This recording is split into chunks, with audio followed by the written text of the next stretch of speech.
Alright. Towers of Doom. Let's go. NGS draft.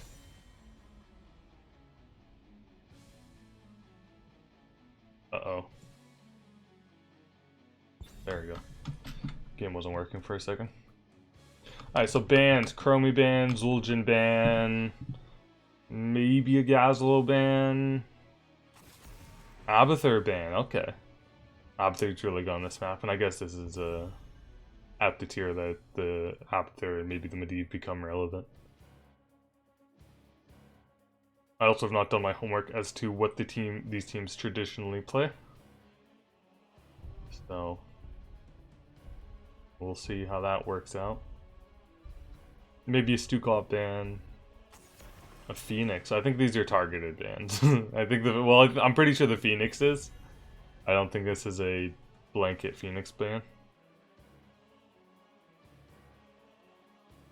You guys better win fast so you can go back to playing Valheim.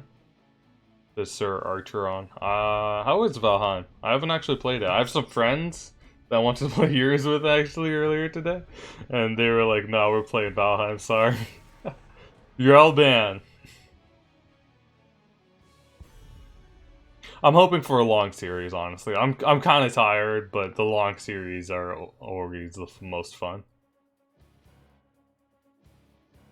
So Urel ban, I'm pretty sure that is a target ban. Although Urel is a solid solo laner, and she hasn't been touched in quite a few patches. Whereas her, the Diva, which was one of her main counters, was nerfed a bit. Medivh, okay. Alright, so a lot of DPS open, Cassia, okay. The wait is over.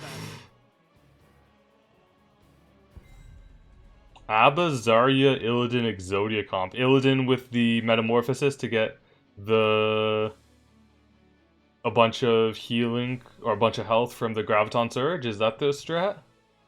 For the Abba, Zarya, Illidan, Exodia comp? Oh. Abba, because you shield him. I'm very stupid. May and Chromie pick solid tank, and Chromie's just solid DPS.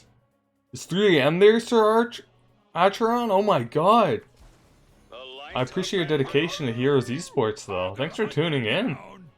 Uther, Hogger. Uther is a solid healer. This could be a main tank Uther, and then Hogger solo lane is what I'm expecting.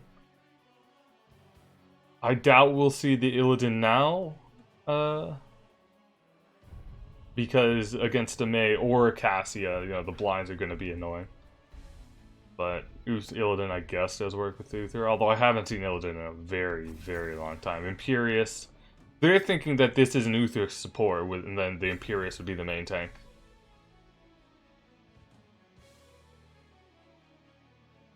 Which wouldn't be that unconventional, honestly. I wonder what you ban here now. Do you ban the healer? Okay. They're afraid of the Ana nano boost onto the Chromie because that would just be a cray amount of damage. With the cooldown reduction from the nano boost plus the temporal loop, I'm not saying you would get temporal loop, but if you did get temporal loop, then that'd be pretty redonkulous. As for who we're banning. So it begins. Are you one of the players, Sir Acheron? And Deckard and Tychus. So if they do pick, if Spooky Booky Boys does pick a... If Spooky Booky Boys does pick another tank, then they'll have Hogger, Uther, and a tank, and so Tychus will be able to shred like 3 people there. Tychus is also considered the counter to Hogger because you can just right-click him, and even the Hogger spinning around, the damage follows him. Oriel Sonya. Okay. With the main tank, I guess Sonya fulfills a role of, well, damage. And then Hogger solo lane. Divine Shield on Sonya is going to be kind of gross. If they decide to go that route. I'm expecting Divine Shield, not Divine Storm. There's not enough melee for the Phoenix Rising Ruby. Deathwing. Nice. Sonya's gonna have a great time at 16. Himibo, thanks for the follow. I appreciate it. Yes, you played with Danalore. Nice. Danalore is the healer for Phoenix Rising Ruby. I've been playing Valheim with the PRR crew. Oh, nice. How is Valheim? Oh, you said it's really good. That's right. I completely forgot already. So the Tychus could have also been a pick against the Deathwing. Now I'm just going to go to in-game because I know there's a giant NGS logo in the middle, but I have a hard time forgetting. I have an easy time forgetting. I have a hard time remembering to change it from the draft overlay to the in-game overlay. Okay, on the left side for Phoenix Rising Ruby, we have Jazzalo on the Tychus, Frage Stellar on the Chromie, H2O on the May, Mixels on the Deathwing, and Danalore on the Deckard. And for the Spooky Booky Boys, that is a very fun name to say, I must say. Gel on the Uther, Mar on the Hogger, Ezra on the Cassia, Shirefair on the Sonya, and Sakari on the Oriole. 5, 4, 3. I'm just trying to think now. Would it be Jazzalo that is the Illidan player, as Sir Atron says that there's an Illidan player on PRR? Playing Illidan in this day and age boggles the mind in a good way. So Talons. We see the attack range for Tychus, the spell power and vision for Chromie. A little commitment going on. And Oriole takes some damage, but with the double healer, that's not going to be that big of a problem. It should be noted that because the Spooky Booky Boys are running double healer, then they'll like to... Oh, Tychus is getting low. Easy throw dynamite, he's going to get Tychus lower, and then he's going to die to the Cassia. Saving Blow gets a stun off on Deckard. Can Uther get the Hammer of Justice? No. Oh, Ezra is getting low now. She walks into the blizzard, but they unfortunately can't capitalize. So so since the Spooky Booky Boys have the double healer, then they'll want more long drawn out engagements, especially because they have a pretty tanky lineup. In terms of which draft I like more, I'm kind of a sucker for the conventional tank bruiser, double damage dealer healer. I like it. But there's an invade coming out. Hogger's going in. But Hogger's going to get rooted by this seal, and then Hogger gets low. Hogger goes down to Tychus. The grenade with the pushback was nice. Always forget the name. Scroll the ceiling. One thing I don't like. Oh, icing onto Oriole. And the blind. Chromie's getting low with the Hammer of Justice and the Cassia damage. Chromie goes down. One thing I don't like is the May. I don't think May's very strong. Honestly, I think she's kind of overrated. So, we'll see what happens with that. Meanwhile, Sonya's double soaking, Deathwing soaking top. And Spooky Booky Boys are just stacking 4-man bot. Now Hogger's going to rotate mid. You see the Ray of Heaven damage, the Searing Light. At 1 for Oriole. I think that's pretty traditional with double healer comps. And I think these are danger pings coming from... Oh, icing goes out onto Oriole. Tychus is shooting Oriole, but he gets blinded by Cassia. And now Hogger's zoning for his healers. Level 4s come out. We see in the rhythm for Tychus. Wave of Light at 1 was for Uther, so just gonna damage or heal heroes with the W, the Holy Radiance. Icing from May onto Oriole, and Hogger's getting really low. They have so much displacement, like minor displacement between the icing and the Tychus grenade. Sonya and Deathwing are both gonna get their towers, their altars, and now it's just gonna be a fight for the bottom altar. Deathwing's coming down though. It's soon to be a 5v4. Sonya is still soaking, getting that level 7. And Uther's getting low. He's separated from Oriole. Uther goes down. Oriole's low now. Who's going to charge in? using his W to get some damage out on Oriole and body blocking her as well. That was some great body blocks. The Blizzard and the icing. Oh, May gets Discord striked into the Attainment striked into the tower, but she lives, and that's 3 for nothing for the side of Phoenix Rising Ruby. Plus, they get the altar. Level 7s? Ooh, Combat Tactician. I always want to get this as Tychus, but I feel like I have to get the other ones. So that's the... Every time he uses the dash, then Tychus lowers the cooldown on his minigun turret. Minigun turret? His minigun. See another invade coming out? Spooky Booky Boy is really trying to invade, and the Tychus grenade is going to make sure that Uther doesn't manage to get on the point in time. Uther's going to go down to the Nexus forces. And now it is a 3v3. So Tychus just able to output that damage. You see, actually, he's pretty in line with Chromie, but it's a big difference. Like 15k, 15k, and then the next highest is 12k, and then the next highest is 10k. So, some good damage from Chromie and Tychus.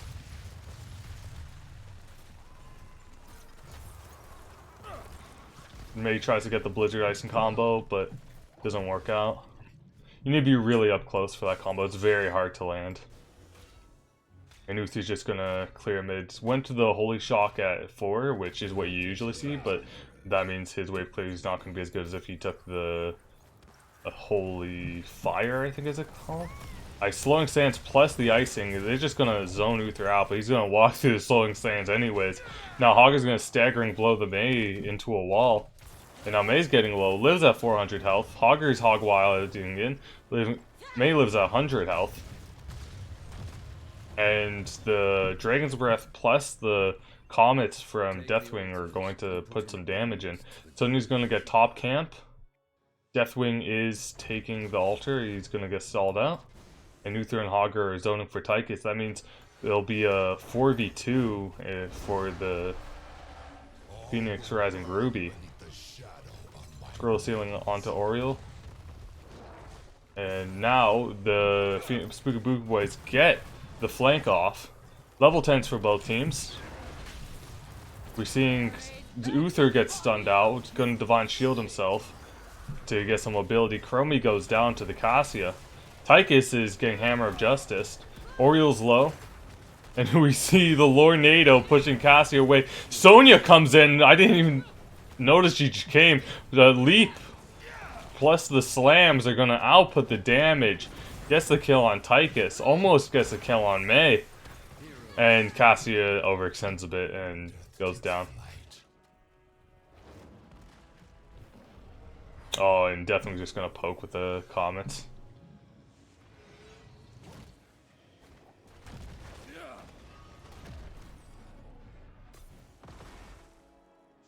Alright.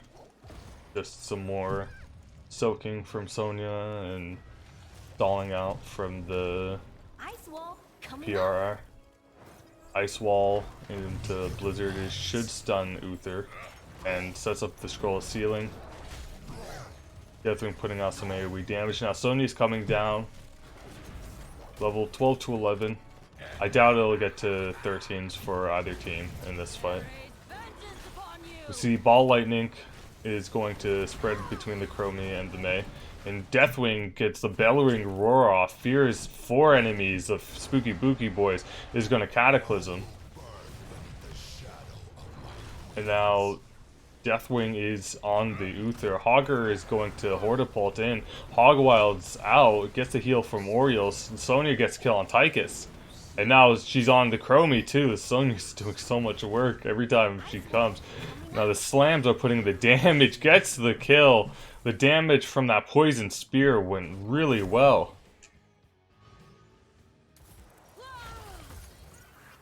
Now the Blaze is just going to stall out of it, but Cassia is able to put in some damage for each time May pokes. May's just going to say, screw it, it's not worth it, and give the point. But Sonya and Hogger are both they take camp so fast, this Spooky Booky Boys team. And this isn't like it's definitely not even close to being over for either team. But it's not a great spot to be in for Phoenix Rising Ruby because they're even in the health of the core, but they have they're behind in levels, almost a level and a half now.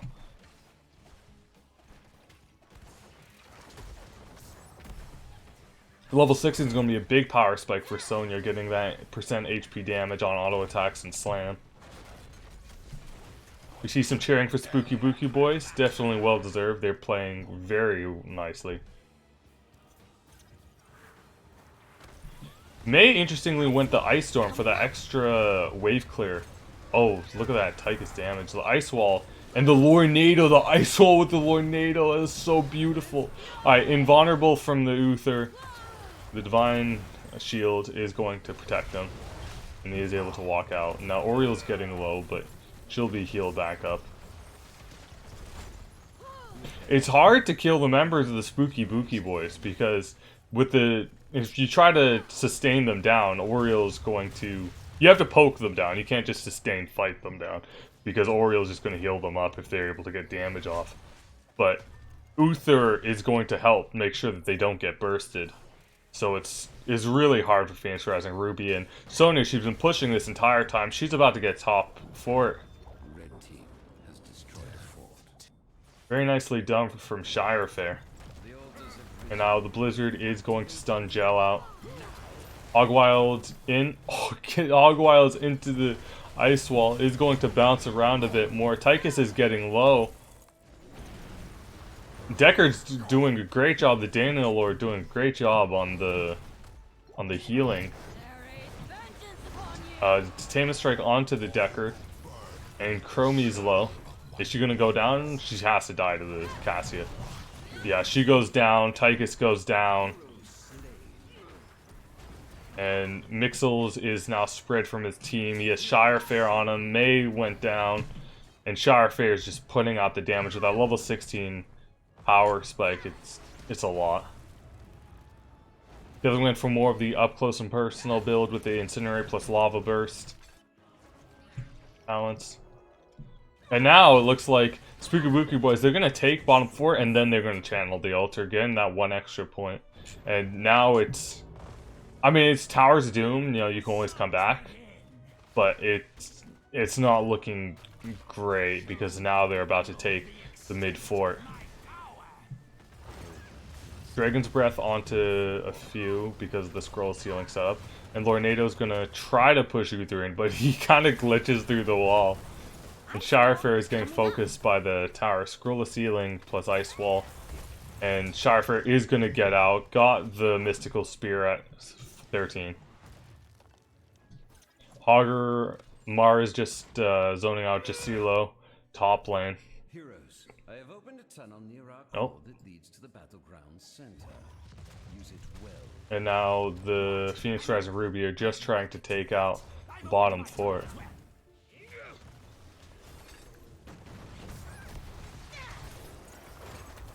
Icing into Blizzard. The cleanse from Uther, though, is going to make sure that Cassie doesn't get caught out.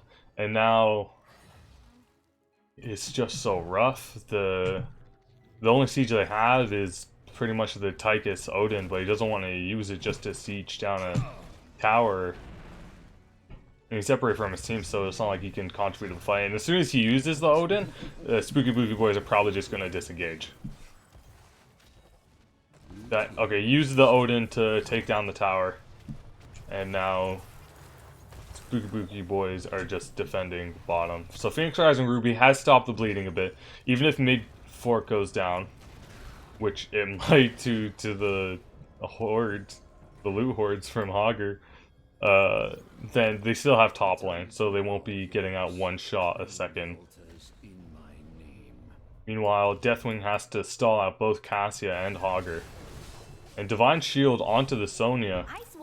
I think he was hoping Sonya would go in, but didn't work out that way. And the scroll ceiling is doing great. There's a lot of coordination. You can tell Phoenix Rising Ruby has practiced this comp before.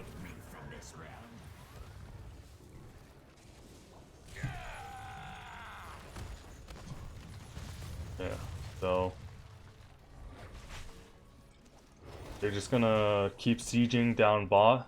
Deathwing's gonna keep trying to stall Cassio with the comets. They ran out. And now it is 16 to 32.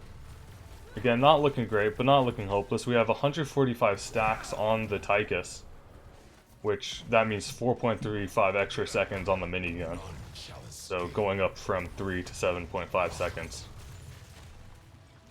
And now we see the sappers pushing down bot. So okay, Phoenix Rising Ruby are going to retake their bottom fort. They're probably going to lose mid fort, but they still get their old fort back. It looks like Spooky Booky Boys are just going to go in for the boss. No, they're going to... Sony is just going to get the top camp. And they're setting up some sort of flank bot. Is Phoenix Rising Ruby? They're afraid of the boss take. Oh my god. They just... Oh, because they have the sappers. But, I mean, even aside from the sappers, they're putting out so much damage onto the fort. And Phoenix Rising Ruby sees that they're taking the fort. They're gonna take boss.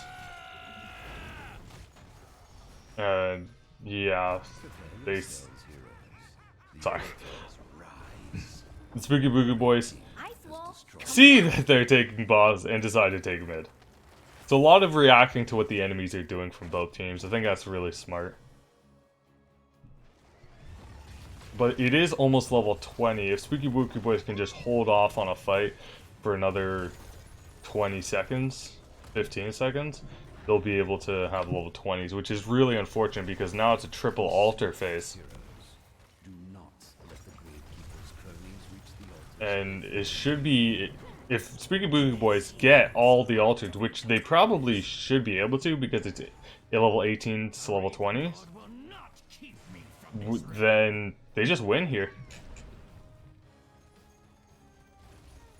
And it's not like the Phoenix Rising Ruby can take their forts and then they're out of range of dying because they're only at 4 health.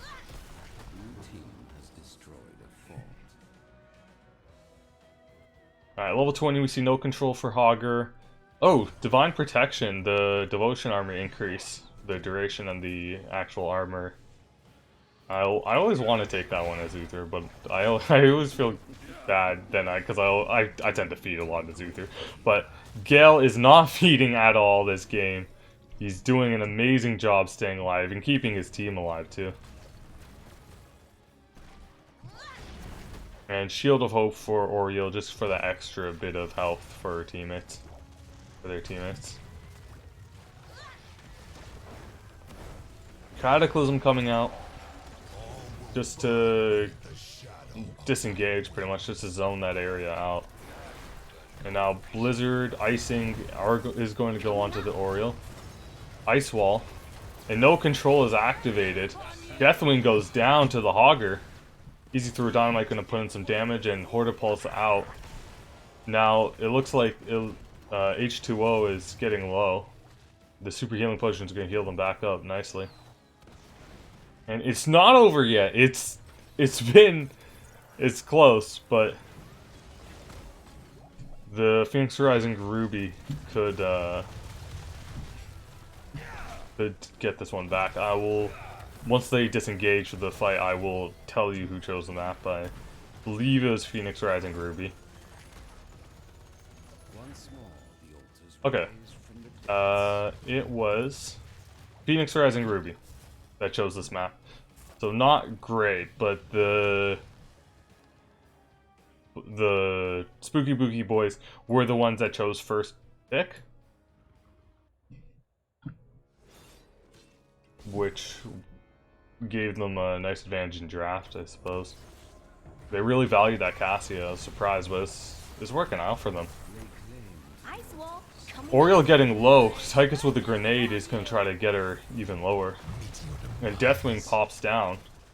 Lornado is zoning Hogger out, but Hogger is able to Hortipulse out. The Phoenix Rising Ruby know that they need to fight for this. Shirefair is going to go down to the Deckard. And it looks like Chromie's going to get the kill on Oriole. I missed that. And they're kind of turning it around. Phoenix Rising Ruby are doing it. Oh, again, it's not over yet. It's not like Phoenix Rising Ruby are now in dominant because they're still a fort down. If they lose one objective, pretty much, then it's game over. Unless they manage to take a lot of forts.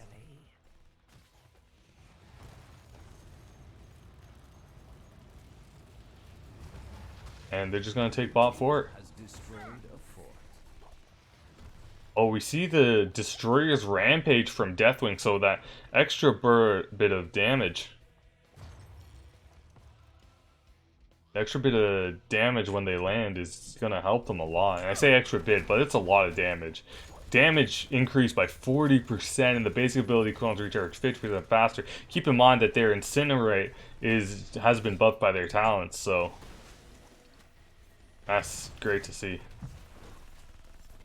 Deathwing has some armor plates down, so they are a bit squishier than normal. But Mixels knows this, is gonna hop back into this guy. And now it is boss spawns. I wonder if Phoenix Rising Ruby are going to go for it. Maybe they're gonna bait for boss? No, they're just gonna take it. They see that the Spooky Booky boys are getting the bottom fort, so they're just gonna take boss.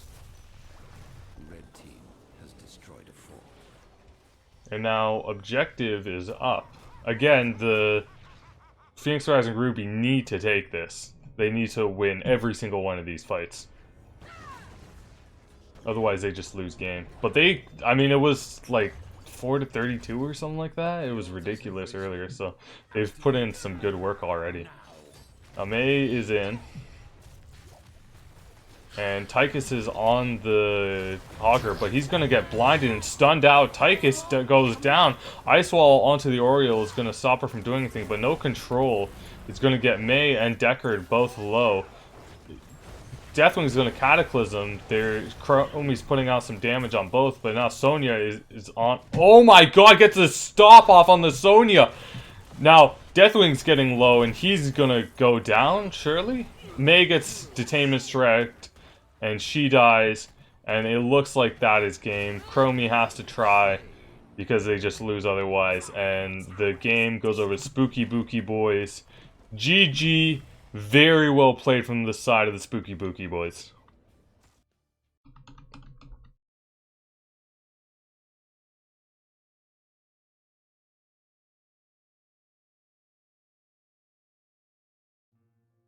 Alright, so in terms of stats, you see Cassia outputting a lot of damage. So did Hogger. In terms of MVP, I mean, you look at the XP contribution, and even though their hero damage is kind of low, the Sonya Shire Fair just did so much work when they did show up. It was kind of disgusting. I don't think anyone played badly. Even if they did, I wouldn't say it. But like, I think everyone played well. It was just a matter of, I think, better execution by the side of Spooky Booky boys. Yeah, they really did almost bring it back, huh, murdering. It was, yeah, it was kind of close, honestly. It didn't start off close, but it kind of got close. And I think if they had won that fight, then the Phoenix Rising Ruby would have been able to push and take some forts instead. But as it is now, that was won by the red team. So in terms of what maps we might see next, we have quite a few to choose from. I'm imagining it's going to be Infernal Shrines. That seems to be what people tend to like to play on. But we shall see.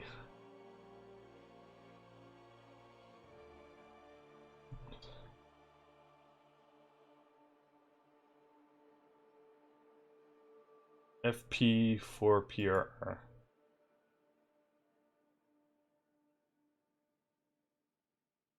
Oh, first pick. Okay, so Phoenix Rising Ruby are going to get first pick.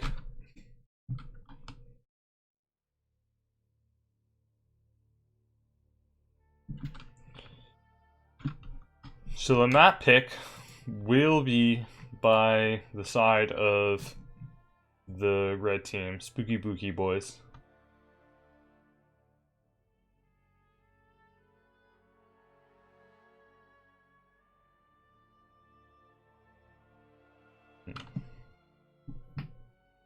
And they're just waiting to see what map they should play on next.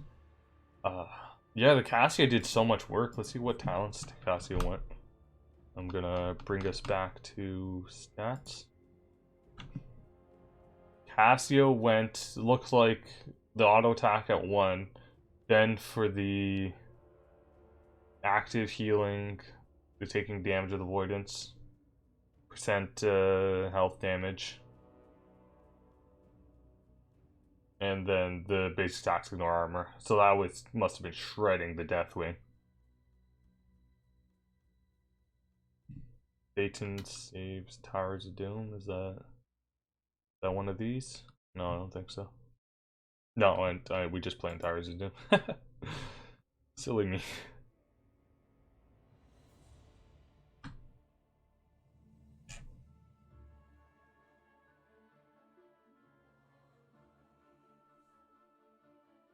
Yeah. What else is there to talk about? We saw Sapphire and Emerald coming out from the Deckard. I think Emerald was definitely the way to go against double healer. I think you have to take Emerald. The Tornadoes were pretty cool. They got more Nados at 20. Oh, I wish I'd seen more Tornadoes. Booky Boys, Tomb of the Spider Queen.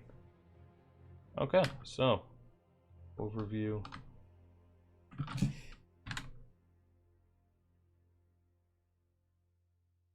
Tomb of the Spider Queen.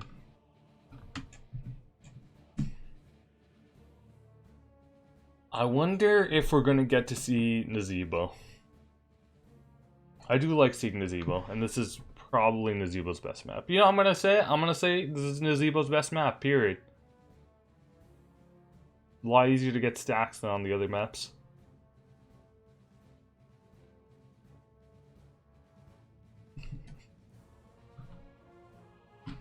Okay, someone's gonna be right back.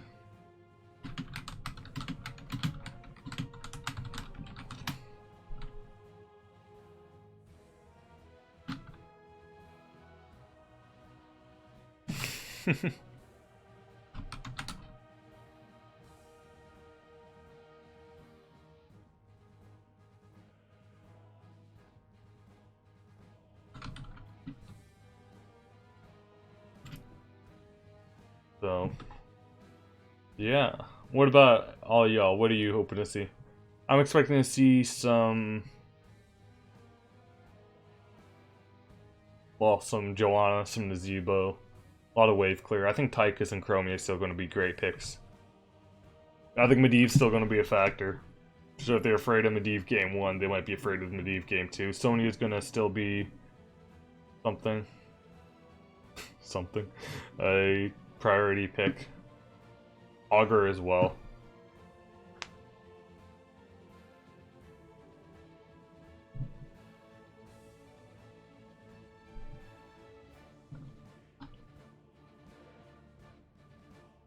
Alright, nothing to do for now, but sit back and relax until the game starts.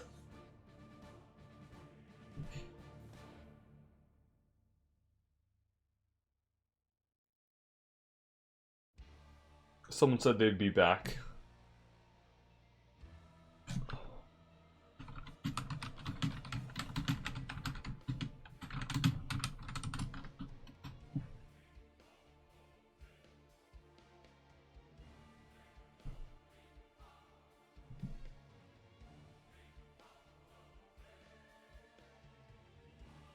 Caterpillar through. That's what PRR's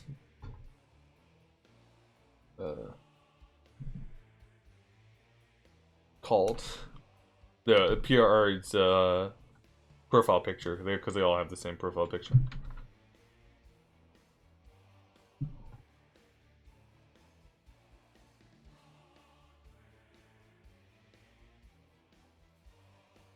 Oh, I'm now in the observers. The teams are set up.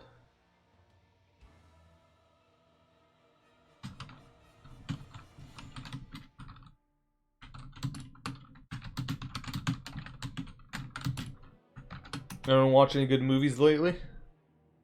I watched Kong Skull Island the other day.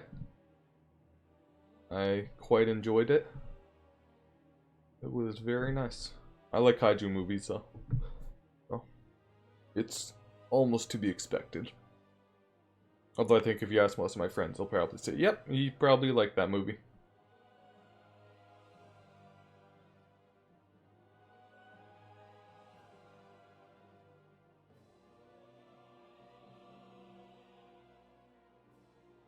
Let's see, who else are we gonna see? I don't think we'll see Spider-Warden Maev. I would like to see Spider-Warden Maev on Tomb of the Spider Queen, but I don't think we're gonna get that many Spides.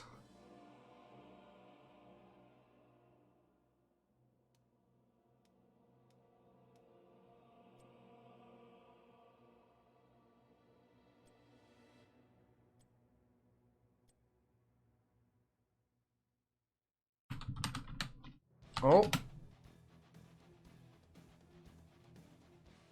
Game is about to start. Alright, everyone's ready. We're gonna be hopping in soon.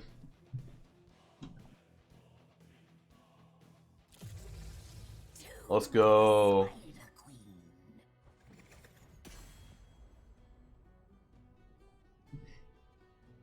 Tomb of the Spider Queen. Dainalor is gonna ban. We see another Cassie ban, maybe an Uther ban, because the Uther did really well. The Sonya could also be a ban. But I am expecting a Medivh ban. Because they banned Medivh game 1. It makes me think that they're gonna prioritize banning Medivh again.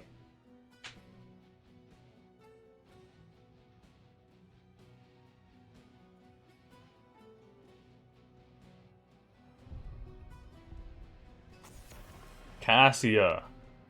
They saw that, I forget who was playing it, but they saw that Cassia was doing great last game. They decided, you know what, we don't want to deal with this. Chromie, same thing. They're both just solid picks. I'm surprised Cassia's still doing as well as she is after the nerfs, but I guess they just haven't nerfed her enough. I'm not sure if she needs nerfs, to clarify. I haven't looked at her win rate or anything like that. We'll get the first bunch of stats for NGS soonish. Uther. So they say that the Uther is going to be really good. Maybe Spooky Booky Boys now have to ban Medivh. Because the only difference is first pick.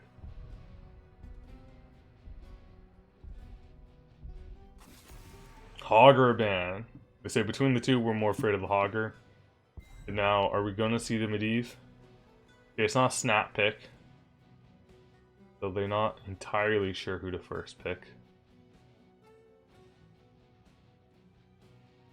Or maybe it's just a mind games. Maybe they want Spooky Booky Boys to think that they're not sure who to first pick. No, Sonya. They're going to pick it away. Slam Bill Sonya is really good right now.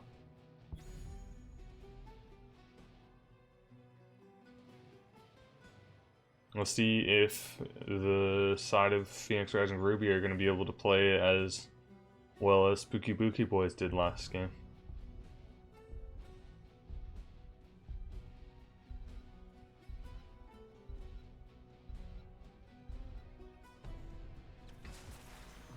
Variant Sylvanas.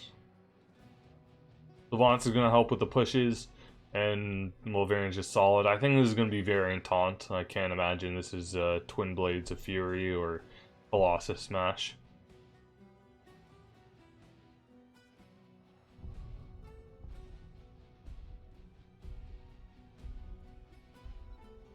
Who are you going to pick? Phoenix Rising Ruby.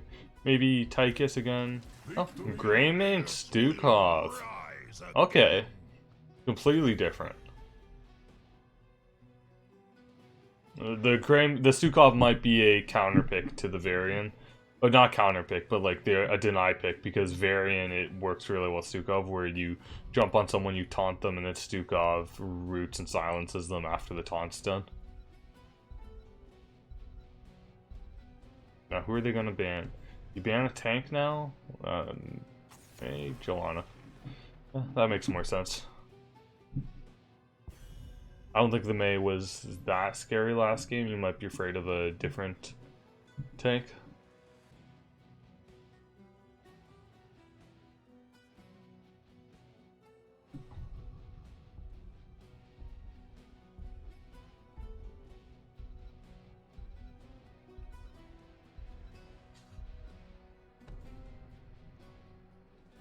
And who are we gonna see?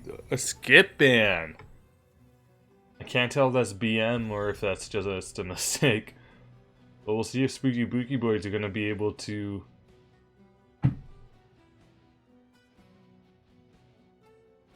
if the Spooky Booky Boys are gonna be able to punish them for that ban. Tychus is still available. Tychus plus Varian is great because you can taunt them and Tychus just shoots at them. Tychus really loves a target that's standing still. Phoenix Oriole. So yeah, the Phoenix Rising Ruby were definitely on the right track with banning that Phoenix in game 1. I guess we'll see how Azura plays the Phoenix, or if someone else plays the Phoenix, how well they do.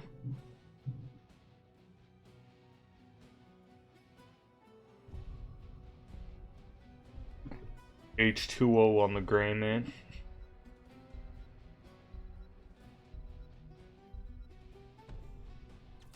And Zool, Lily. Okay. Dukov main tank? Or I guess Zool main tank. Now it is Phoenix Rising Ruby that are running the double heals. Will Spooky Booky Boys go solo heal Oriole? Or will they decide to go for a double heal again? Blaze! Okay. I'm expecting Blaze solo lane Varian taunt still. Maybe Blaze goes with a 4-man from levels 1 through 3. And then come level 4, Varian takes taunt. Mixels is gonna play the Grey Man.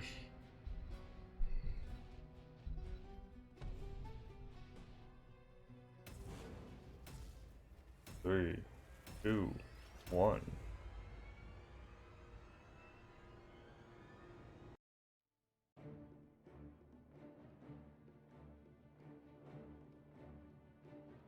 Alright, let's see what happens. Again, we're gonna just go to in-game right now.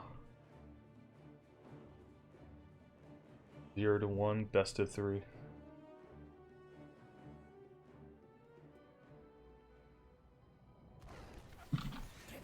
Okay, on the side of Phoenix Rising Ruby, we have Danalore on the Lily, Frag Stellar on the Sukov, H2O on the Sonya, Jazzalo on the Zool, Mixels on the Greymane, and on the right side, the Spooky Booky Boys, we have Gale on the Varian, Azura on the Phoenix, Mar on the Sylvanas, Shire Fair on the Blaze, and Sikari on the Oriole.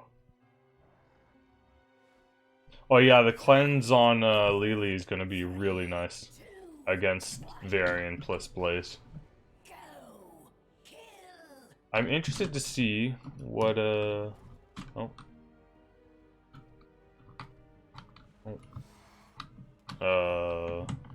okay, I mixed up my bindings for a second. What Oriole takes level 1? Still the Searing Light, okay. I can dig that. You see the overpower for Varian, makes me think it's definitely going to be a taunt Varian. And we have, well, I would say a Greymane hyper carry, but Sonya does output so much damage. And Zool is just going to push level 1. I'm very interested to see what Zool takes, so once the basic evades basic attacks at 1. Zool is just gonna solo rotate between top and mid, but Gale knows this and wants to disrupt the rotation, makes Zool pay for having this greedy one-man solo lane 2 lanes. And he is gonna be able to get out.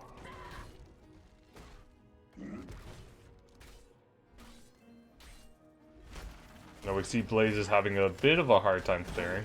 Blaze went for the new habits at 1, so that's the unstoppable with the Pyromania if they gather enough globes. And we see Greymane outputting so much damage. Got the increased duration to 4, And ability is going to refresh its duration. That's Viciousness. The Phoenix Rising Ruby are going to take bottom siege camp. We see a lot of teams prioritize this bottom siege camp in their relay game. It helps a lot. And H2O are going to put on the damage on Shire Fair. Slam build for Sonya again. Jazilo is having a hard time double soaking the top 2 lanes, but the reward is they're almost taking out the... Oh, H2O. Okay, they're almost taking out the bottom wall. And Mar comes down, is going to black arrows the... Yeah, black arrows the... Sorry. Black arrows the Mercs and the wave. Help take it out.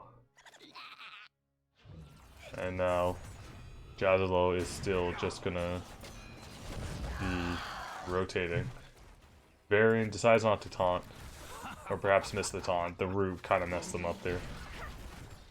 And Greymane is on a 8-hit combo. We'll see how high you can get this combo.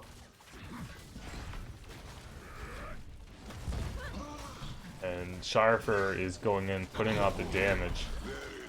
Silence from the Stukov. They went for the low blow, so more damage to low health targets. Taunt onto Greymane, but Greymane gets out with the disengage. Alright, it's got the eyes in the dark, so it has stealth now when they disengage. Gonna help them out a lot.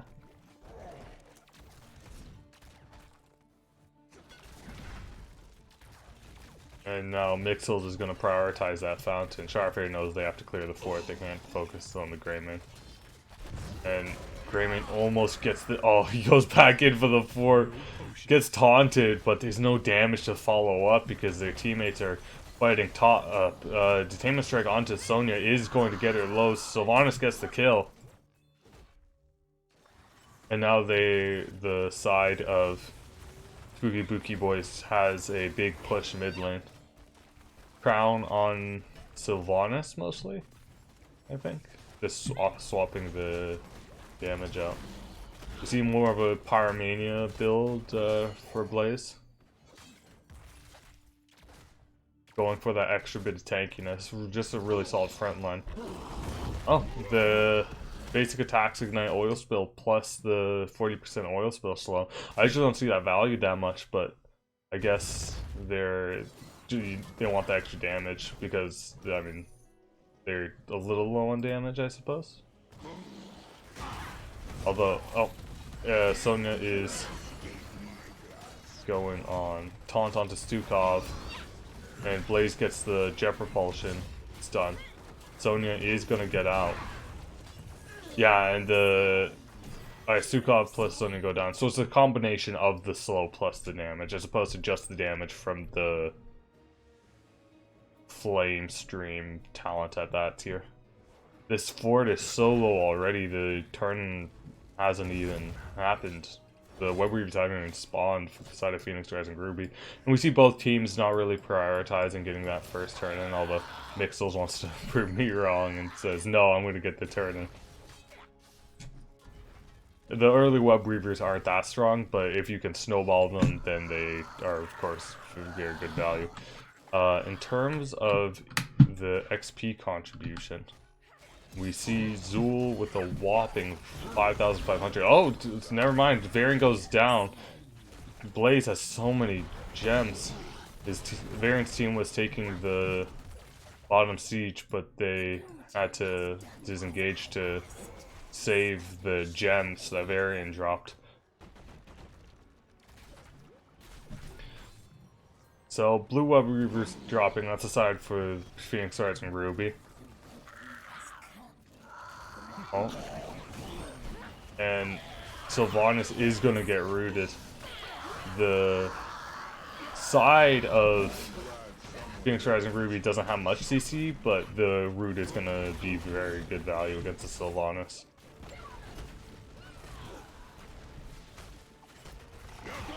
Oh, Phoenix is deciding now. They went for the Purification Salvo, not the Purifier Beam or whatever the heck it's called. Oh. Skeletal Mages plus the root coming out. The silence from Stukov is going to get Varian low. Crystal Aegis used onto the Varian. Save him. And the Phoenix Rising Ruby get mid fort. Upriver goes down. Phoenix is getting low and dies. These Rooks are setting up so many good kills. Grandma's a hero damage. Grandma doing a lot. Ovarian taunts the Lily, and Lily goes down. So yeah, Lily is just going to be the cleanse bot that lets go. Sonya goes down. Rude onto the Oreo. And that's going to give them enough space. Blaze gets a turn in so that the Roybri respawn for Booky boys. And we'll see how this goes. The Woodbreaver is going to spawn pretty close up for Spooky Booky boys in the mid lane, as well as in the bottom lane, but they're focusing on this top lane. Top lane becomes really important later on this map for the boss. So taking that kind of advantage now helps a lot.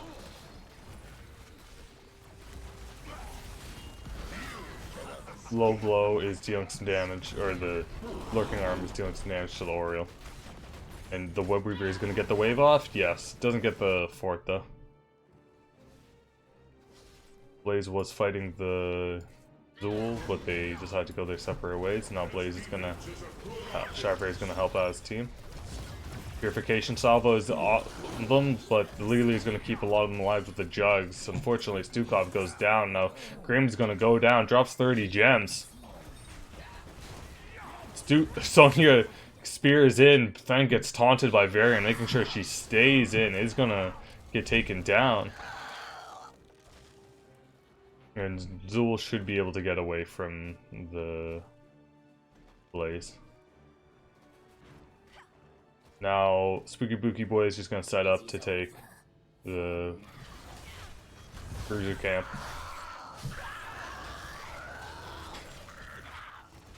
Level 13 talents pick. We see the Mortal Strike for Varian. It's going to reduce the healing.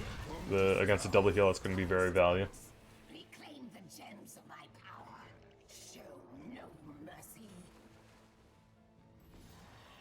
And Phoenix is going to get shields from heals. So that's pretty cool for the Phoenix.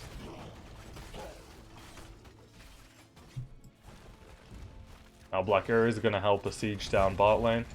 And level 13 comes out for the side of Phoenix Rising Ruby. Get the movement speed on Sonya.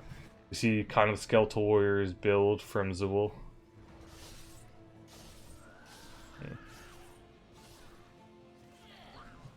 Bone Prison is going to reduce the armor, I believe? Yeah. Reduce the armor at 13, which means they're going to be able to blow up those targets even more than normal. And Spooky Booky Boys are going to get the turn-in. Skeletal Mages comes out for Zool.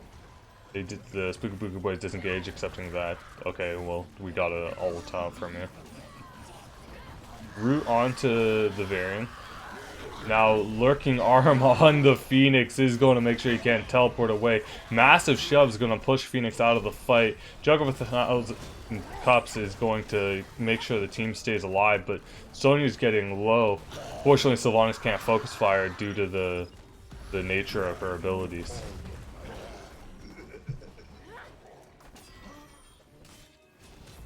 And now, it looks like Spooky Booky Boys are going to push down mid or chooses to bot. The Webweaver is very unhealthy. The only one that's healthy is bot lane, and top lane was so pushed up that they weren't able to get anything off of it.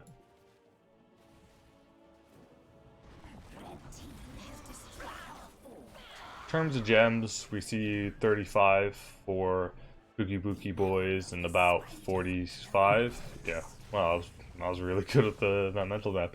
45 coming out for the side of Phoenix Rising Ruby.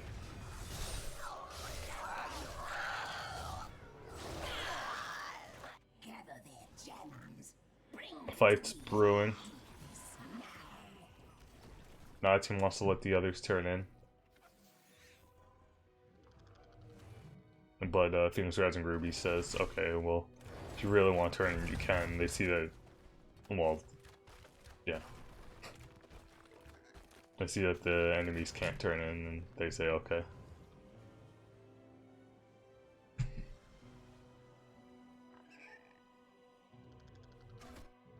Now it looks like, because Phoenix Rising Ruby are giving so much space, Spooky Booky Boys, and their lanes are all pushed up, Spooky Booky Boys are going to go ahead and take Boss. Phoenix Rising Ruby, surely they realize by now, but they're just going to decide to turn in. Waste the Boss, but get the turn in. It's arguable whether that's worth it. I know some people think that's not worth it for the team that turns in because you're losing out those gems to deny a boss, whereas the enemy team gets to keep their gems when they take boss. Booky Booky was just gonna clear the mid lane Web Weaver. The fort's already down there, they don't want to lose even more. Level 16 for the Spooky Booky Boys is going to be met soon by level 16 for the side of the Phoenix Rising Ruby. Mid Web Weaver goes down. And they are just waiting to see what Phoenix Rising Ruby do next, I suppose. Setting up a gank with Greymane. Oh, Greymane spots them out.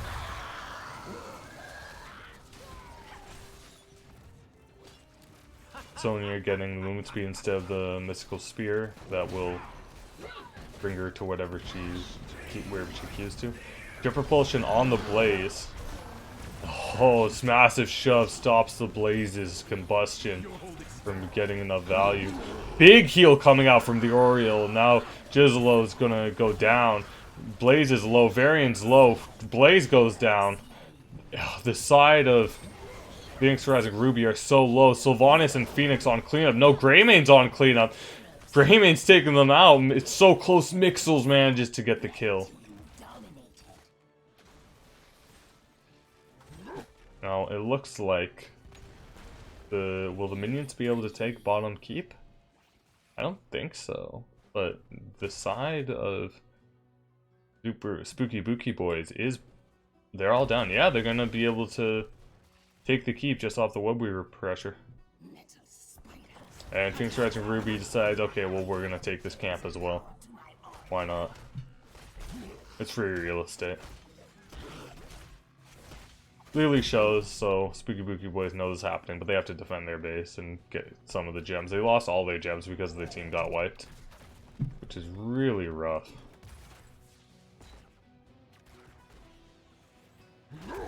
Yeah, that Stukov massive shove, I think, changed the way that fight was gonna go. If that combustion had gone off, then Spooky Booky Boys would have won that fight, I think, pretty easily.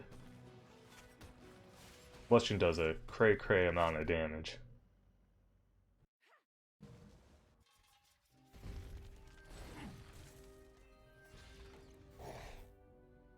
Now, bunch of camps taken for Phoenix Rising Ruby. It's level 19 and level 19. They should be hitting level 20 around the same time. Oh, they're setting up. They know that Phoenix Rising Ruby are gonna be setting up for a gank, so they set up a gank of their own. The Dalaran banner for Varian is going to buff the damage of the Sylvanas and Phoenix, as well as increasing the heals that Oriole gives.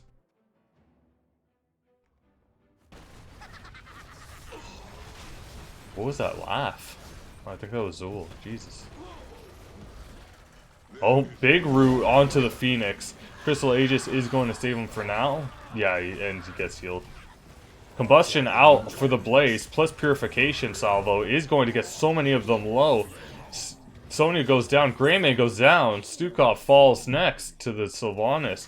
Now Lily, she's pretty tanky because of the movement speed, but no, Lily's going to go down. And what do you do now? Do you turn in? You can't take boss, or do you just run top and win game?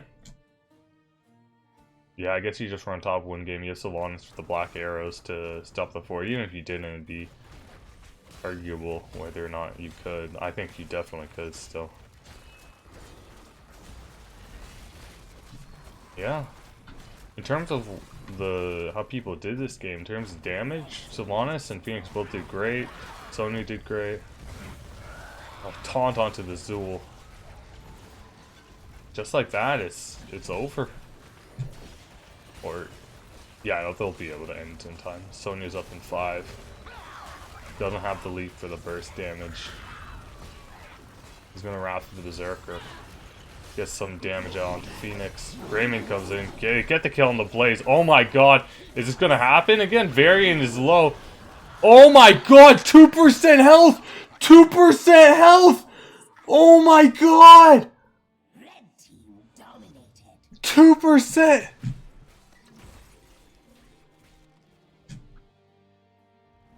And that's just the reverse game! For the reverse... Oh, for Phoenix Rising Ruby! I cast 2 series this week, and both series, and like with the Tomb of the Spider Queen map, ends in the team getting... the right team getting wiped on the blue team's core, 1% health, and now 2% health. Oh my god!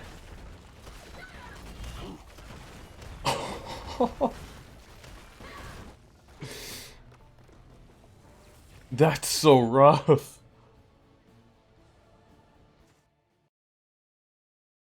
Game 3, let's go.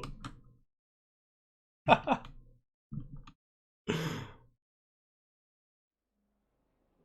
don't even know what to say to that. That was... Yeah, Sony did a great job. Greymane also. Shout out to the Greymane. Mixels did such a great job.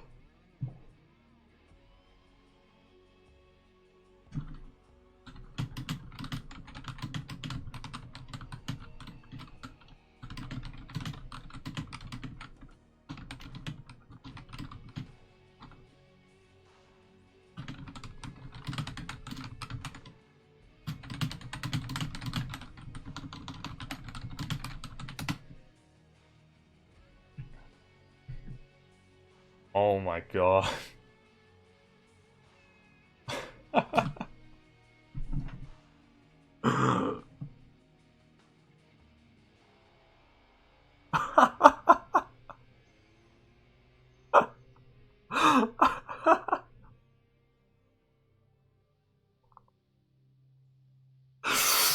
Oh man. I'm sorry, Chad. I don't know what to say to that. That's so intense. 2% health. As Sonya damage was the Greymane damage, just the whole shebang.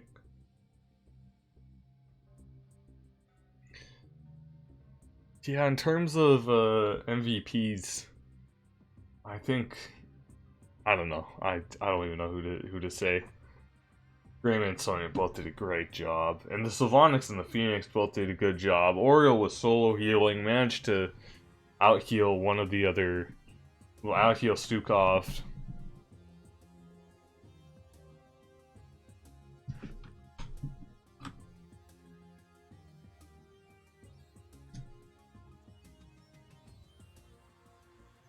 Oh.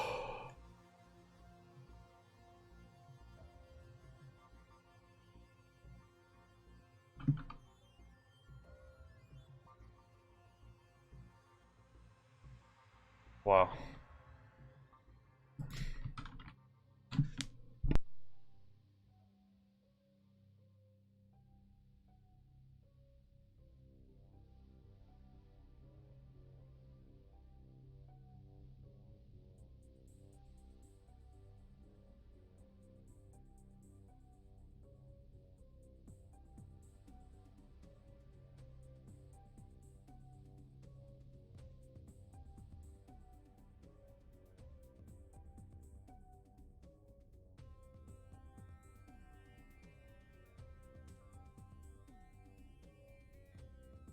So, what do you even say to that? Just good games all around. Like, both teams could have taken it.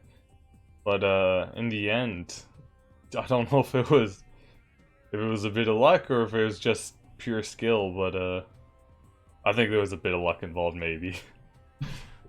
2% health, holy moly.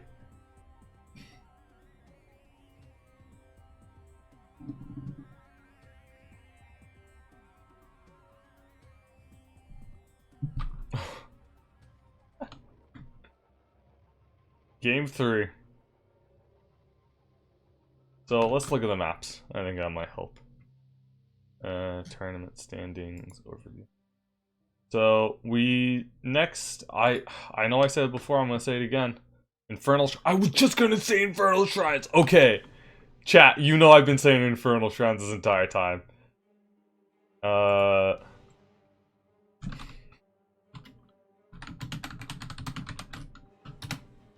Who picked map?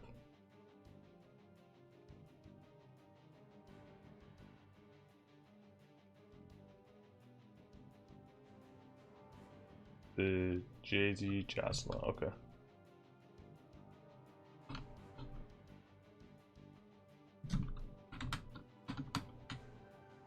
Infernal Shrines picked by blue team.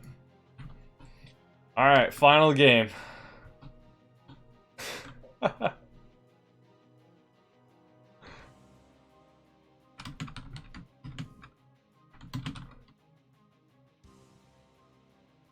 I can't believe that.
We do it for the fans.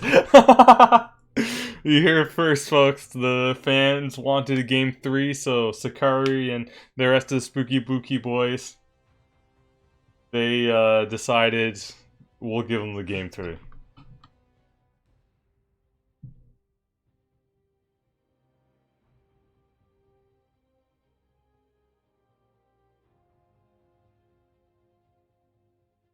Some Discord issues are apparently happening.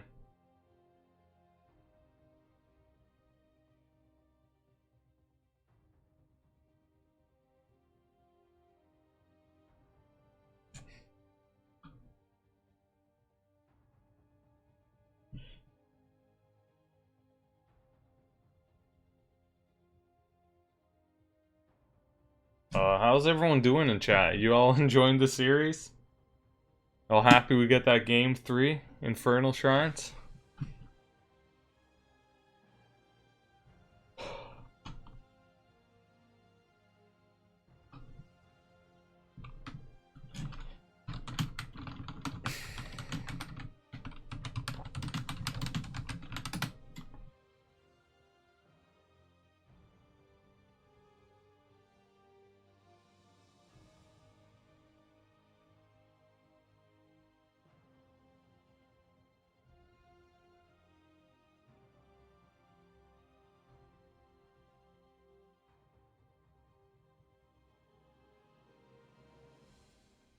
Oh, someone left the lobby. And they rejoin.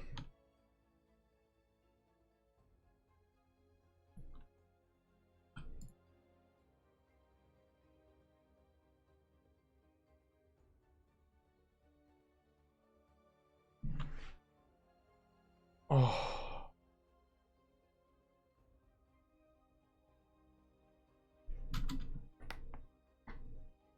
Oh, my neck.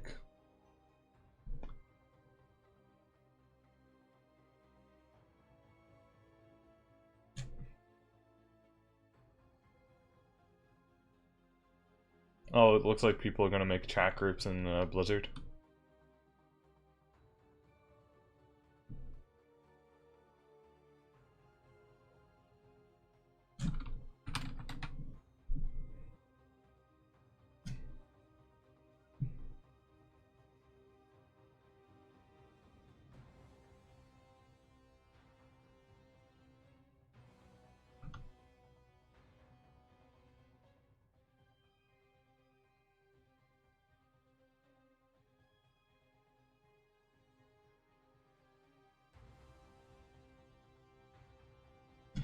Oh boy. Heroes that we'll see on Infernal Shrines. Hogger is gonna make another appearance. I think you need to ban out the Uther again. I think the Oriole was fine. The Uther was more the issue.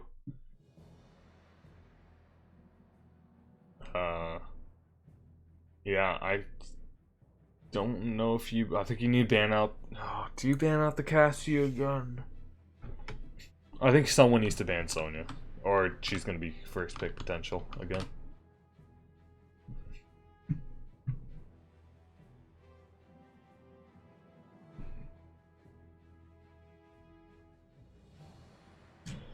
Yeah, just gonna sit back. What's your favorite map, chat? Mine is Braxis. I just like it. It's very fun. I also like playing Rexar, so maybe that's why I like playing it so much.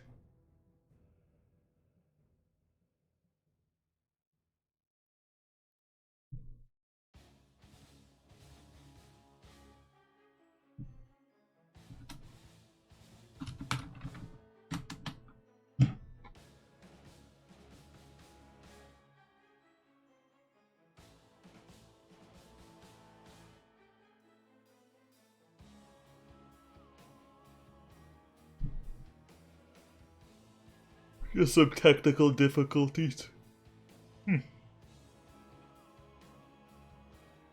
People talking about playing Valheim. I have not played a crafting game in quite some time. I got Raft. I'm thinking about playing that sometime. But I just haven't gotten around to it. I really like the first story in Life of Pi. I don't want to spoil it, but I would recommend... I don't know if I'd recommend Life of Pi. The ending kind of ruined it for me. It was, yeah.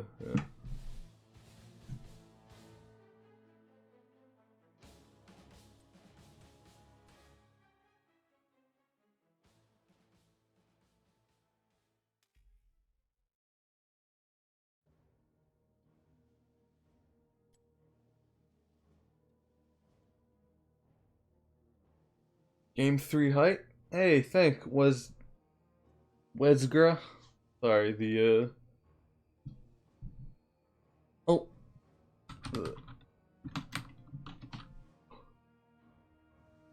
Looks like we're gonna get in game. Alright. God. Fix up my chair, make myself presentable. Rack my neck a bit. Pull my shoulders. Cannot speak sometimes.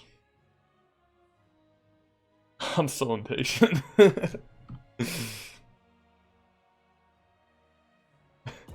Yeah. Alright, draft. Okay. So let's see what they're gonna ban out. I think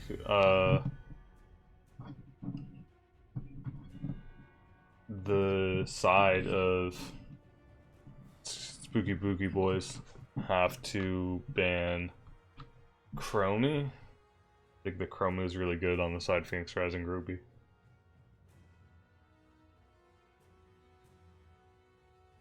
I'm afraid of that Greymane blow up. Zul could also be a good ban. Abathur, fair enough.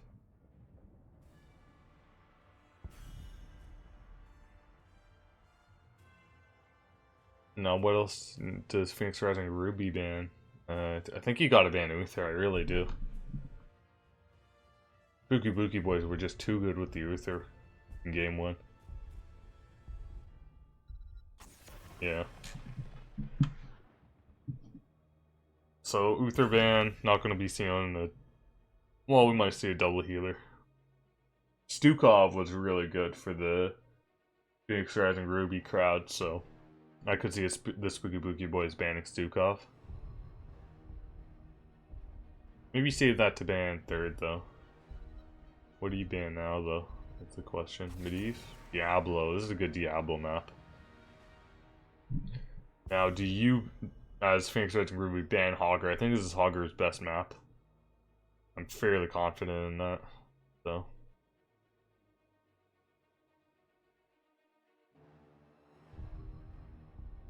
I think you just got to. Malthael, interesting. Can we see a Cho'Gall? That's not gonna happen, but it'd be fun.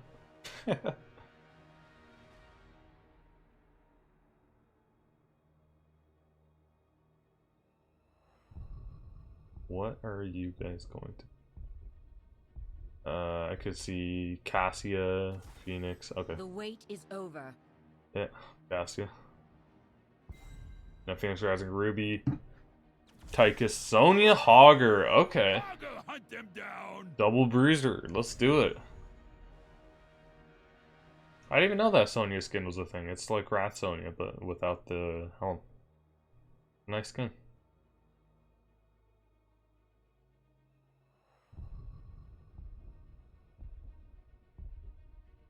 Now, the side of Spooky Booky Boys have to pick Varian and Chromie. Okay. Other kind of stunts, taunt someone, then blow them up situation going.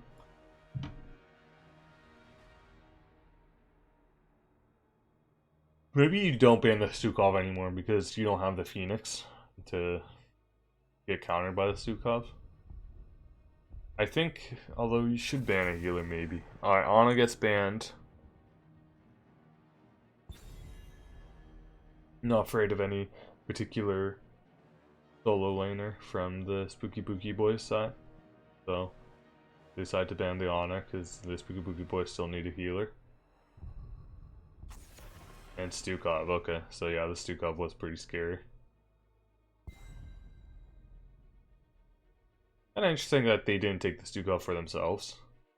I mean, it's not guaranteed, of course, that the Stukov would get through since the Phoenix Stars and Ruby are going to pick 2 of their members now. Which could be the Stukov. I doubt we'll see a Lily again. That seems unlikely. Mephisto Caslo. Okay. Triple Bruiser, let's do it. I imagine this will be more of a Sonya main tank. Mephisto's just a great pick, although I'm not sure about the Mephisto into the Chromie. Mephisto really wants to hit as many people as possible, and Chromie's going to be too far in the back line.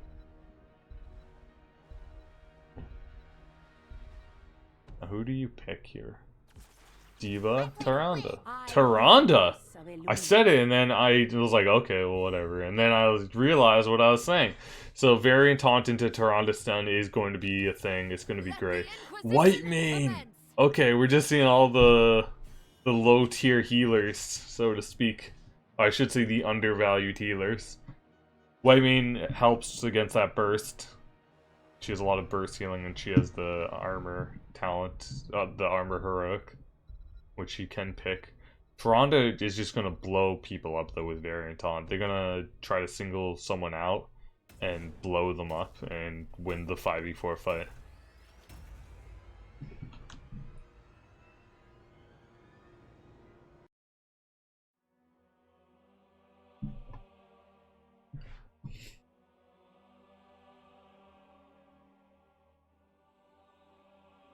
Diva's going to be fun to watch. Okay. Well, on the left side, we have for Phoenix Rising Ruby.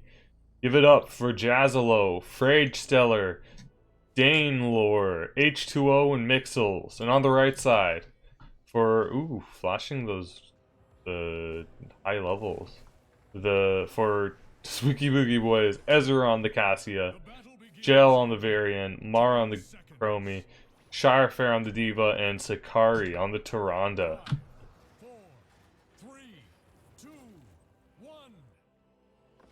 To arms.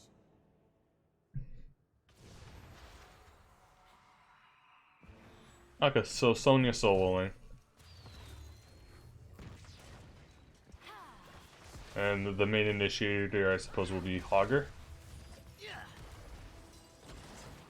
I think I prefer the Phoenix. I don't know, because blow-up comps aren't great against Triple Bruiser. Especially White Mane with the Triple Bruiser. So I guess I suppose I much rather the Phoenix Rising Ruby comp. Alright, level 1 talents. We see Slam Build for Sonya, Loot Horde for Hogger. Ruby Cure here with Seeing Lash. Lower the cooldown of Inquisition by 1.5 seconds. Your allies below a certain amount of health to receive more healing from White Man. Nice. That's pretty cool. We see auto talent from Cassie, probably gonna go the same talents they went level in game 1.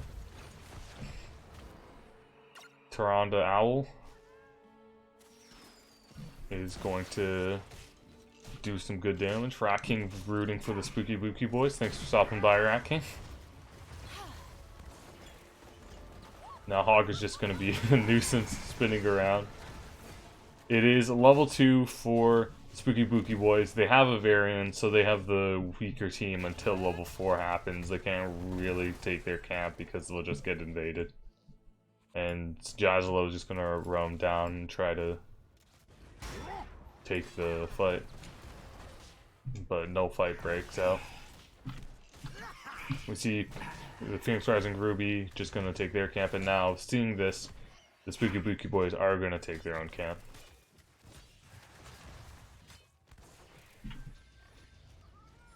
And then Hogger, meanwhile, the H2O is starting, or is finishing the bottom camp. 2 camps to 1. Not that big of an advantage, but it's something. Chromie gonna clear mid. That's another thing that the taunt on from the variant goes out on Mephisto, but he was teleporting in. Or shading in.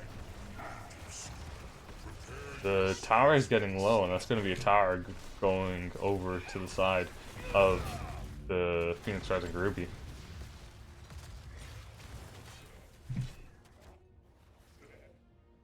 See, the siege camps are putting in some work. Mid lane for Booky Booky boys.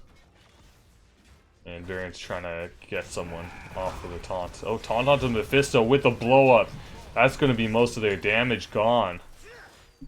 But can Tyrande keep up the healing? Chromie goes down. Phoenix Rising Ruby have a blow up comp of their own. It's just a lot slower. And that's going to be at least the first 20 skeletons of the objective, I'm going to estimate, going over to the side of Phoenix Rising Ruby. Azura sees this and decides to, no point just meandering around mid, they may as well get some soak in. And it looks like the side of Booky Booky boys are going to give the first objective. It will be a Frozen Punisher, and it's going to roam down mid. It's not the scariest thing, a 3-minute Punisher, but it is something. I wonder if the Phoenix Rising Ruby are going to 39 this, so you just leave at 39, you go do other stuff on the map. Yeah, it looks like they are. Oh, no, they're not.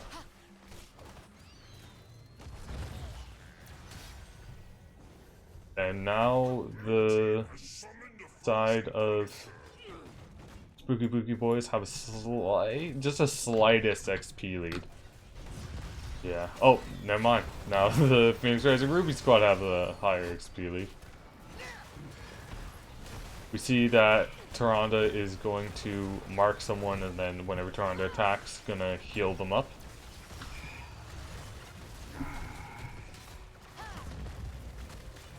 Then the Punisher is going to go down after taking a wall plus a fountain. So not the best Punisher, not the worst by any means either. Like, a wall is very respectable for a first Punisher. Yeah, Cass are taking about the same talents, Variant taking about the same talents that they took in game 2. Yes, damaging Sunrear slowed hero grants 25% additional damage on Chromie. That's going to help with their blow-up comp.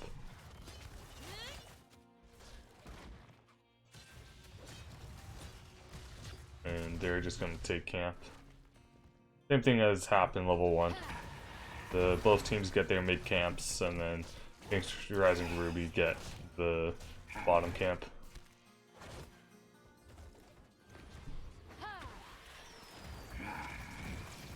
The XP is still pretty even. It's only about 1,000 difference.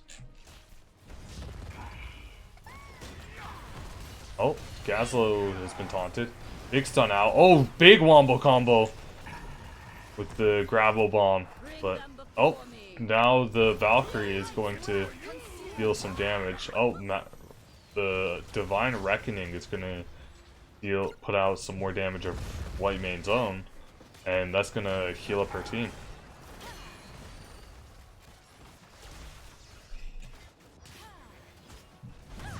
Diva rotating down, just clearing, double soaking for her team.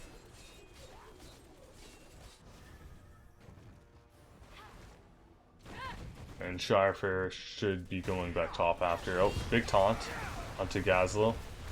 They have the slowing sands, plus the bunny hop. And Diva is going to go down the mech? No, the self-destructs. Sonya goes down, and Diva gets back in her mech.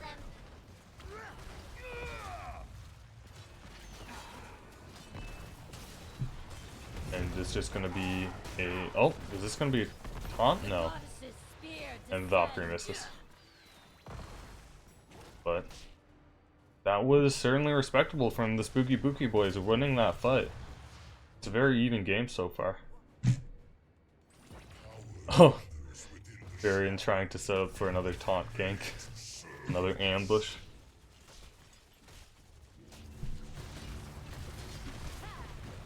Bot lane siege happening for the Spooky Booky boys.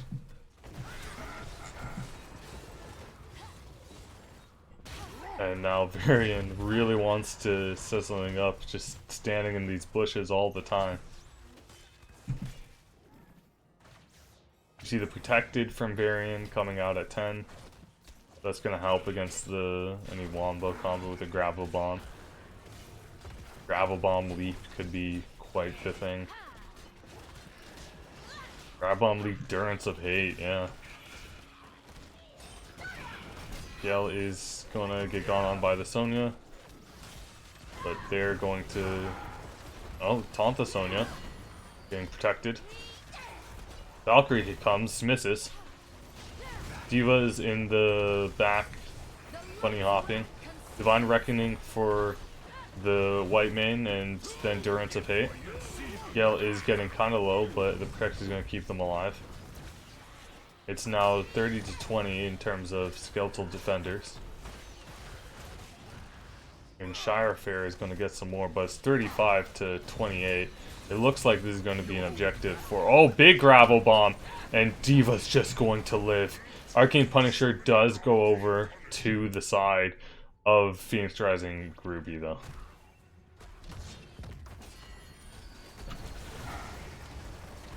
Punisher is on the fort.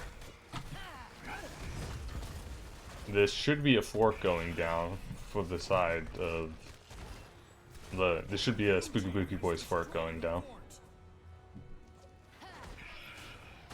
And now it might even be the front wall of the keep. This is a relatively healthy Punisher. Durance of Hate onto the Varian again is going to root the Cassia as well, but she's going to be just fine. And now Varian wants to get a taunt off onto the Fisto, but cleanse from the White Mane.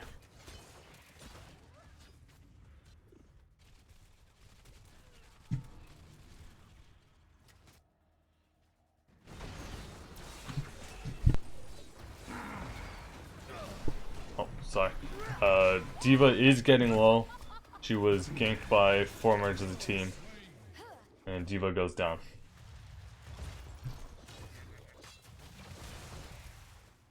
Spooky Booky Boys are going to... Oh, Hortipulse in from the Hogger.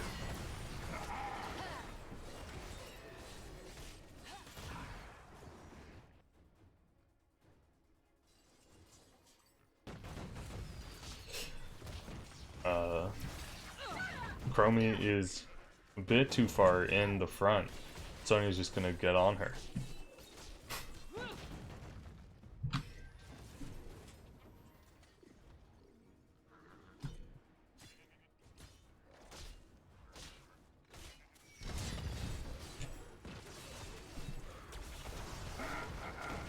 Now Mephisto is... Oh, okay.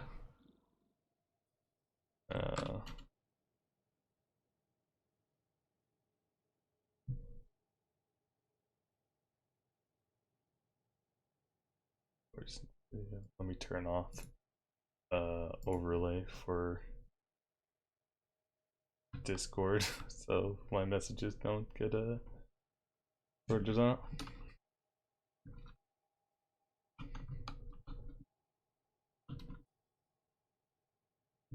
Oh, Discord just came back. Interesting.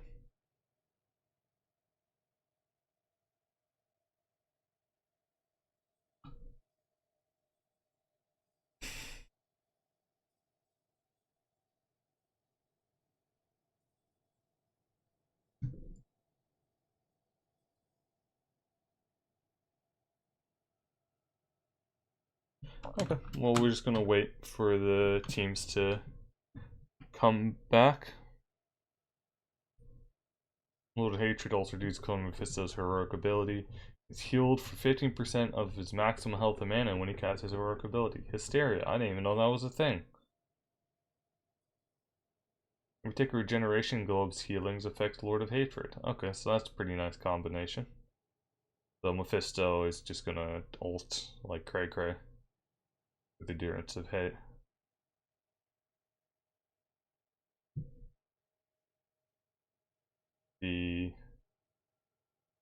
Oh, okay. And the game started. Mephisto is trying to endurance of hate, misses. And Varian taunts the Gazlo, but the Unstoppable from the White Mane is just denying any of these chain stuns that the side of Spooky Booky Boys want to do. It's looking like it's going to be an uphill battle for them. Unless they can get on the White Mane. Oh, Leaf from Sonya. Slowing Sands is going to zone her out. Sonya goes down. Valkyrie is going to go onto the Mephisto. He's going to go down. So even though the Phoenix Rising Ruby started that fight, Spooky Booky Boys are the ones who ended it. And now they're just going to take the mid wall. And Kel just standing in bushes, really trying to taunt someone and have his team blow them up. Divine Reckoning comes out from White Mane and he's gonna heal up the Gazlo with the Zeal. And Luhord is gonna block Varian's exit. Hogwild's out.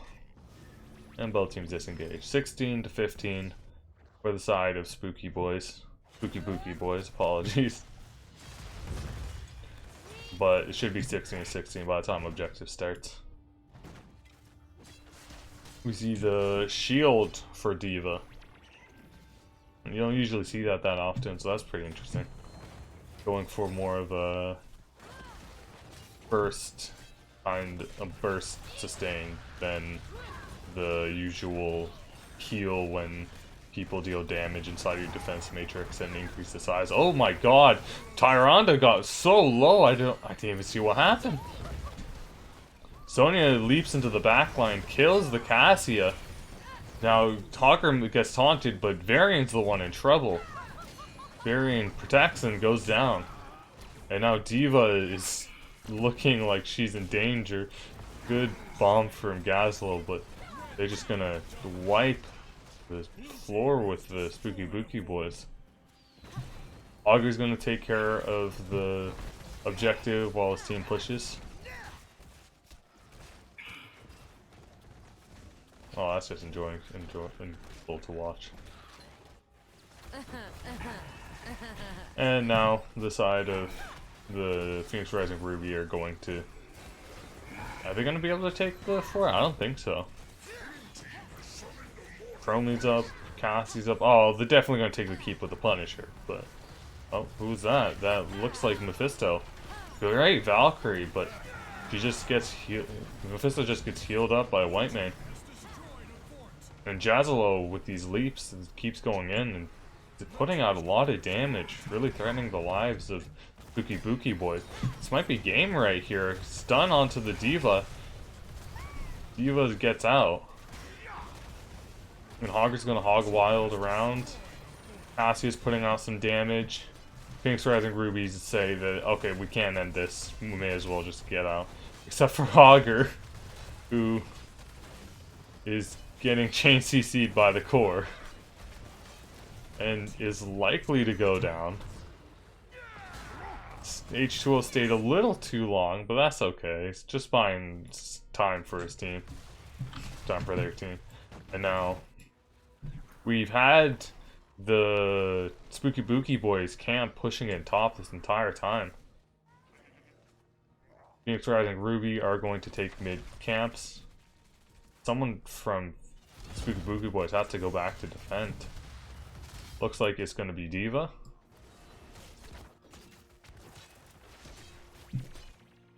Chromie. Nope. Chromie's going to be the one to go back. And now Phoenix Rising Ruby see that all the Spooky Booky Boys are on the boss side of the map, so they're going to take the camp. No, not the camp, the top fort. In response, Spooky Booky... It's getting late. The red team is going to take bottom fort.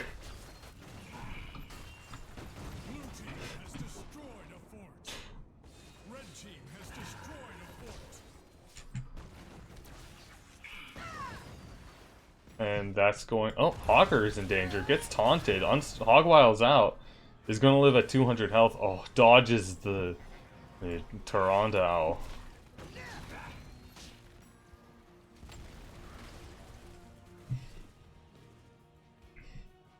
Oh.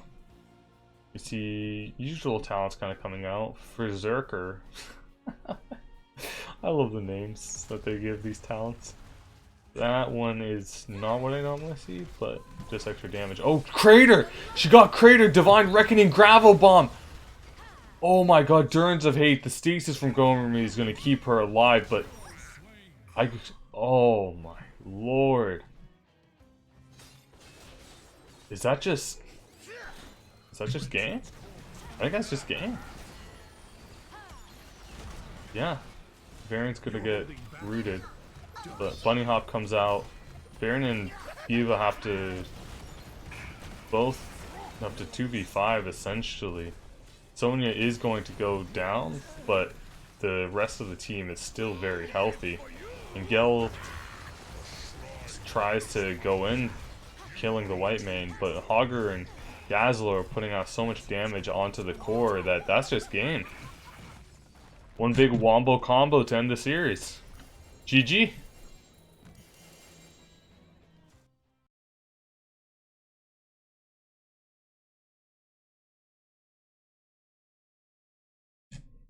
Alright, what was that, Jazlo?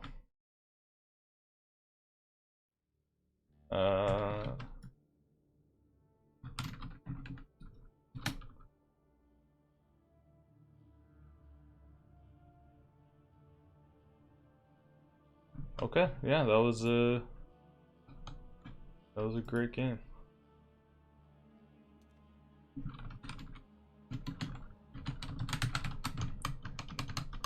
Let me just write down the winner, update, overview.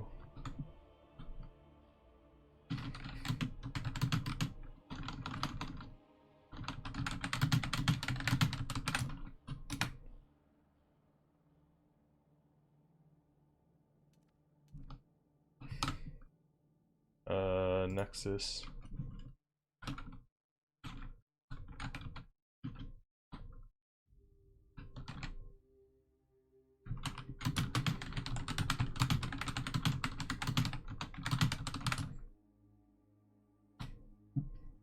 Let me see if I can get an interview with someone from the team.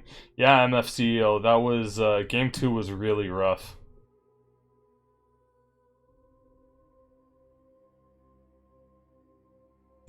We'll see what happens if I can get an interview.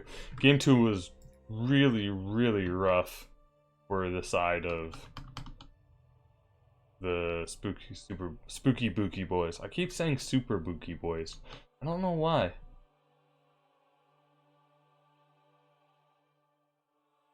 Yeah, GG's.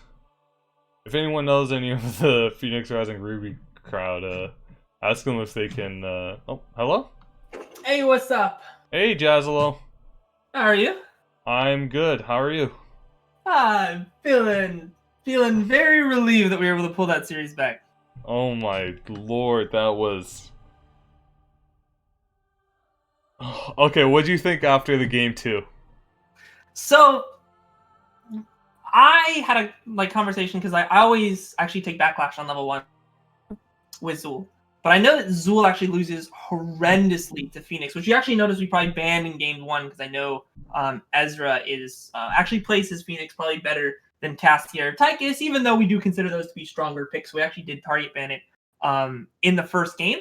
And in game 2, I knew I was going to have a rough time, and so we actually chose to take a different talent. We chose to take the level 1 talent where I get to evade everything, even though it increases the backlash, the cooldown Of the shield. on it the entire time. And I was never happier to see that talent pull its weight than on that last fight when they dove in on me, trying to get that kill, and I was able to stall it just long enough for my team to come up and finish that game. Okay, so for game 3, would it be accurate to say you guys went for a wombo combo? I wouldn't say that we did. Objectively, I think we just won draft, which is they have two very they have two characters in the backline that can't handle double dive, which is Hogger and Sonya. And Mephisto is actually kind of like pseudo divey. Right. So their inability to handle that, I feel like if you were to talk to one of them, they'd be like, "Hey, I'm really frustrated. It feels like they're on top of me all game." In addition to that, the Sonya Diva fight is horribly one-sided in the favor of Sonya. As you note in the first segments of the game, I actually get 2 Diva mech kills, which is a full kill technically in terms of XP contribution to the team. Right. And we're able to get that level 10 first as a result, and I'm able to allow my team to be more flexible with camp play because I'm able to rotate to mid faster if I'm beating her in lane. And that kind of advantage is not to be underestimated, especially when you're picking offlaners, which is why when you're looking at offlane picks, something like Sonya is a very stable pick, as we did choose to pick it in tandem with Hogger in the first 2. So they had every opportunity to pick a character that would beat Sonya in lane, and they just didn't. And I kind of and I hate to say it, but I fault them for doing that. Okay. What about if would you guys have ever put Hogger in the solo lane, or is that never gonna happen? That's a good question. And it really depends on the objective that you're like your strategy in terms of objective, not the actual objective on the map. So something like Hogger, we're capitalizing on the fact that we have double dive, so we have a lot of flexibility. In fact, you could argue that 3 of the characters in that game could all be the offlaner, with Gazlo being an offlaner, Hogger being an offlaner, and Sonya being an offlaner. But you put him in such a position where he's able to be a flexible tank that doesn't have to worry so much about protecting his own team. That's very interesting. Sincerely, one other thing, was the white man at all picked because of the cleanse? The enemy. 100%. Okay. 100%. We were toggling between that and Anduin. So if you're wondering what healers to pick in that situation, in that Tyrande blow up, you're looking at Anduin and you're looking at white man. Anything else, I just don't think makes the chopping block. Okay. Awesome. Well, thank you very much for your time. Have a wonderful night.